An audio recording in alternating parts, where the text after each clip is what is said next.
Welcome back, everyone. So it's the second week of Wimbledon, and what a tournament we have had so far. We have had few upsets in both men's and women's side of the draw, but luckily, all top four seeds are still alive in the men's side. So let's talk about the story so far, how the players have been performing, who looks better, what are the statistics, and are there any changes in the predictions or not.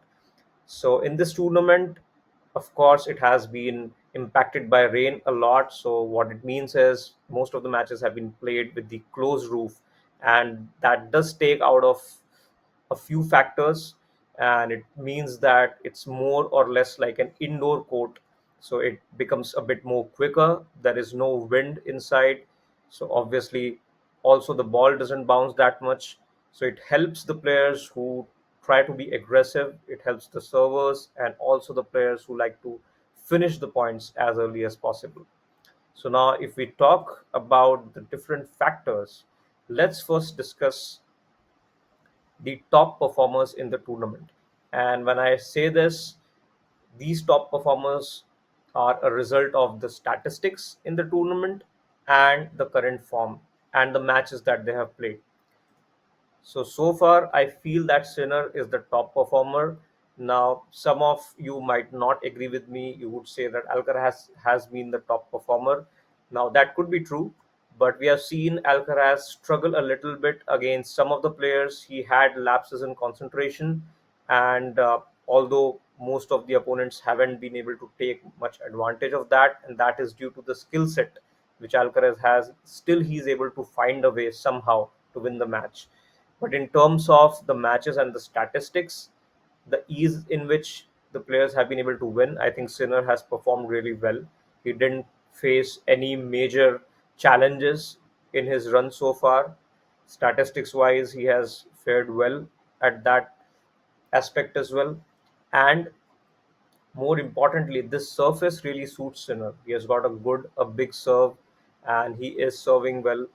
He hasn't got a very easy draw. He had to defeat Berrettini, who was playing really well on grass, and yesterday he had to defeat Shelton again, a left-hander, a different combination. So he has been playing really well. Second is a no-brainer. It's Alcaraz again, playing really well. He had to struggle uh, to win against the likes of Umbre yesterday, and he has played well in the tournament, but I feel he's not at his best. He had to come back from 2 sets to 1, and yesterday also in the third and fourth sets, those were really close, and anything could have happened if the match would have gone on to the fifth set. But still, is one of the top performer. If we talk about the third rank, now I am putting Fritz above Djokovic here. I have put Djokovic at the fourth position, and this is because Djokovic is, I mean, obviously he's not at his best. He's coming back from a knee surgery, and if you look at his movement, it's doubtful. He is slipping a lot, struggling a lot in his movement, and in one of the matches, he was not able to stay in a rally for long. He was making a lot of unforced errors. So I feel his forehand is a bit vulnerable right now. He is serving really well, and that is what has kept him in the matches. I feel some of those matches were challenging for him, but he got out of them because of his good serve, and that is going to keep him in the matches in the future as well. But I still feel Fritz is playing better than Djokovic at this point because of his serve, first of all, and secondly, because of his ground strokes. He's playing aggressive tennis, and he has played well earlier also against Nadal, against Djokovic at Wimbledon. So he knows how to play against these guys. So that's why I feel he is currently at number three. Now let's look at some of the statistics. So the leaders for the tournament, stats wise, number one, we look at the ace count.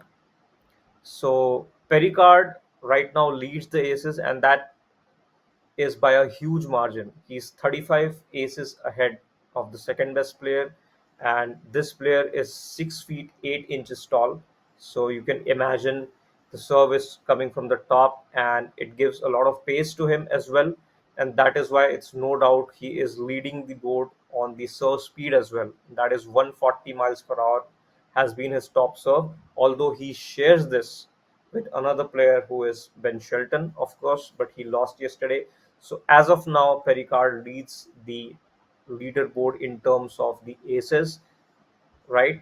Now, Djokovic, Sinner, and Alcaraz, they have round about 45 aces in the tournament. So you can see the difference, right? 45 to 105.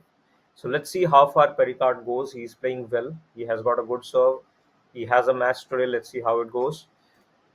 Now, if I talk about the first serve points one, that is again a huge barometer to showcase how the serve is, how much the serve is effective, right?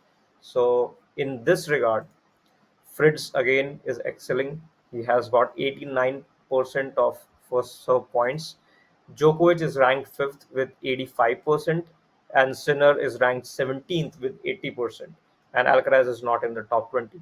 Now, it's important to mention here that it doesn't matter how many matches you have played. So, a player who has played only one match and he lost that match, but he had a good amount of first serves points won, would be ranked higher. So it only depends upon the percentage. That is why you see that Djokovic is ranked 5th and Sinner is ranked 17th. Although some of the players above him would have already lost and be out of this tournament as of now. So that's something to remember. The important point is the percentage itself. So 89% for Fritz, 85 for Djokovic, and Sinner is round about 80. Now, if I talk about the next stat, which is the second serve points one. Now, this is also very important. It means obviously no player can have more than 80% or 90% of first serve percentage, right? So you miss first serves, that is very common, especially on big points. You do miss first serves, and that is where second serve points one come into picture. So how good are you defending the second serve points? This is the stat that will give you that picture. So Fritz again is leading in this tournament with 68% of second serve points won. That is a very good number. Djokovic again is ranked 15. Now let's ignore the rank, but let's focus on the percentage. It's 60%, so not too far behind, but still 60% is again a good first serve, second serve percentage to win. Sinner and Alcaraz are out of top 20, so I don't have the number, but that should be around about 55 to 60%. So again, good numbers, but Fritz leads is in this department. Now, if I talk about breakpoints one, again, how often are you able to break the serve of your opponent? This is what the stat means. And Alcaraz leads in this department. He has broken serve 22 times, and that is a huge number. Sinner is on the second rank in this department if you compare it to Alcaraz, and he has broken serve 15 times. Djokovic 12 times. So here you can see Alcaraz is leading the department. Now, if I talk about breakpoint conversion rate, this is also very important. If you remember matches of Federer and Nadal or Federer and Djokovic, you would understand how important this number is, because Federer had so many breakpoints in a lot of matches, but he couldn't just convert. You can give credit to Nadal and Djokovic for saving those breakpoints. So what I mean to say is breakpoint conversion rate is very important. And again, Alcaraz leads this factor as of now, 59% in this tournament. Sinner and Djokovic not in the top 20. So round about 50% maybe their statistics would be. So Alcaraz leads in this department.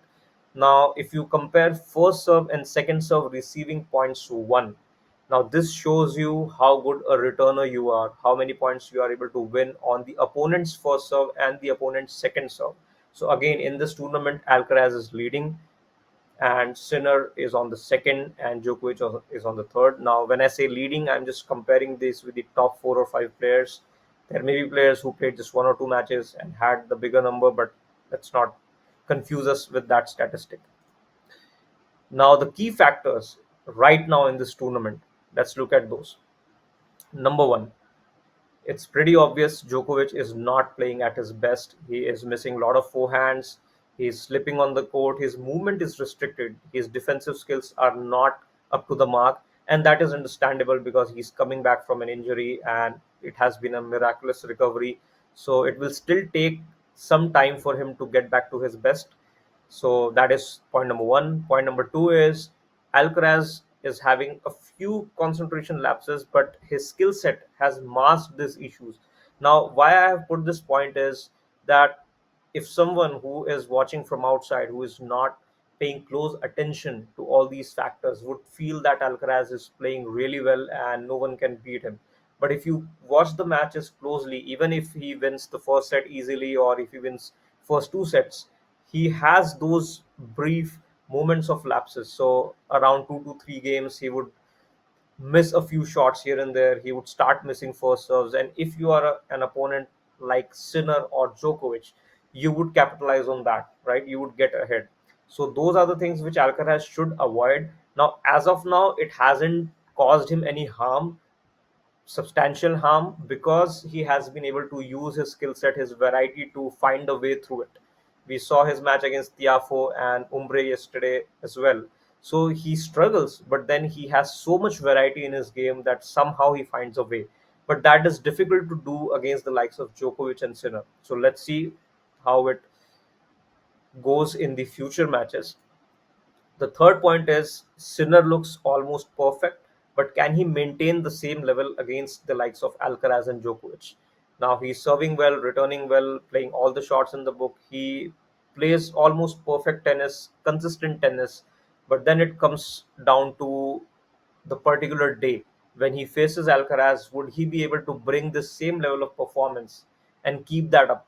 We saw that at the French Open that he struggled after winning two sets and going 2 sets to 1 up against Alcaraz. He struggled with his form, had a minor issue with his wrist, and suddenly Alcaraz came back into the match. So if something like that again happens at Wimbledon, Alcaraz would be able to win if they both reach the semifinals. So that is another key factor. Point number four, Fritz looking to make inroads this year. We all have seen Fritz in the previous years. He has played well at this tournament. He's an aggressive player with a good serve, good attitude, good fighting spirit. Right now, he is well placed in the draw. I feel if he plays his best, he could upset the likes of Djokovic as well, because he, I think, is scheduled to play Zverev and then probably Djokovic in the semifinals. So let's see what happens. The most important factor which has impressed me for Fritz is his first serve points won. That percentage, it's almost about 90% for 2 or 3 matches. What it means is for every 10 first serves, he's winning nine of those points. So that is why I feel if he could continue with that, he would be able to win his service games easily, and then he can attack the opponent's serve, whether it's Alcaraz or Sinner or Djokovic, which can give him some more chances to win. So let's see what happens. Now, the possible results based on the current situation, the form that we have seen so far, let's look at those as well. So Fritz may stop Djokovic in the semis. I just covered it. I feel Djokovic is not playing at his best and Fritz is playing really well. So it would be difficult for Djokovic to win against Fritz if he doesn't play well. Let's see what happens. And Alcaraz will be tough to beat for Sinner or Djokovic. And I feel now Alcaraz looks to be the favorite just because he has a lot of experience in this tournament. Last year, what he did was almost unthinkable, beating Djokovic, which Federer and Nadal haven't been able to do that much. Plus, Djokovic was not playing that bad, although he had few misses in the second set, which he would be really disappointed about. But still, for Alcaraz to be able to beat Djokovic at such a young age in Wimbledon in a 5 set match, that gives him huge confidence. And even in this year's tournament, he has had to fight a lot in couple of the matches, and I feel he has that knack of winning. He knows how to come back, just like Nadal, right? He finds a way to win somehow. So that is why I feel that he'll be really tough to beat. So whether it's Sinner or Djokovic, they would need to produce their absolute best tennis to win against Alcaraz. So I hope you guys like this video, and please comment on what you think in this tournament, what's going to happen. Thank you so much for watching.